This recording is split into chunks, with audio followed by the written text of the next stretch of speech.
we skipped all over this. It's still Christmas here. Sorry, guys. No worries, man. The old Martenot on Domo. Oh, man. Yeah. Little- Oh, yeah. You play this with, it has little indents here. And so you can, right? Or dig this.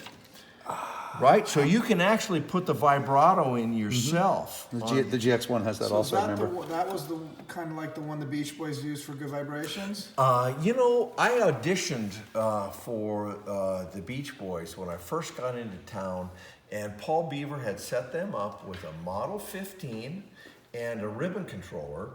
So like this ribbon controller in here, right?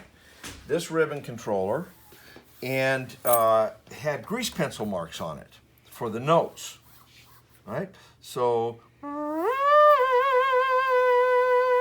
and you'd play it like that. And this is considerably more accurate than that.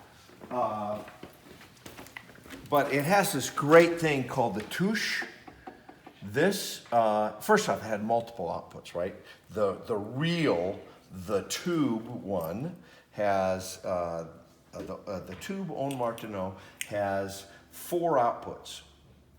So it has the output in the unit itself, which this has, and then it has out to the palm, out to a direct speaker.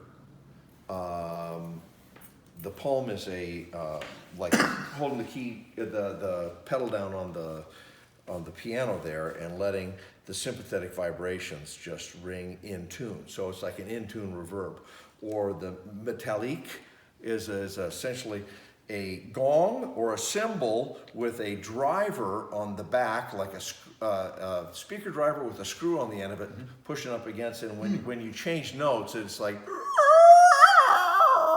it's just ripping in between. It's great. There was a thing on the Kurzweil. You might be familiar with it. There was a tuned, like a tuned reverb on the Kurzweil, and this is way back, and it would take and try to pitch correct the reverberation to the You're talking tone. about the Rumor and the Mangler, the Kurzweil effects processors, or you're talking about the 2600? I don't know about the 2600, and I don't know what the name of it was, but it was a phenomenal effect. Effects processor? Yeah, it was an effects processor. Rumor and Mangler, Right. So it was able to take the reverb and it would try to tune all the reflections. And it was incredible. Anyway, so the metallic kind of sounds like that, but this is really natural. And there's the new product, the Touche, that kind of does this. I've seen that. But Just that little thing. It's like a finger thing, multiple controller, right? You Right. push on it and bend it. Yep. Or bing, bing, bing. It really feels natural. It's a doing nice an interface. an envelope, This is your volume control, amplitude envelope, essentially. amplitude envelope. But In real time. How cool. it feels really cool. And then there's everything. Think about it. 1928, and all the octave switching is right here. The trill is right here. Changing tones right here. All underneath your left hand. Kind of like where Bob Moog followed up later with the Mini Moog. And nobody's gotten better than that.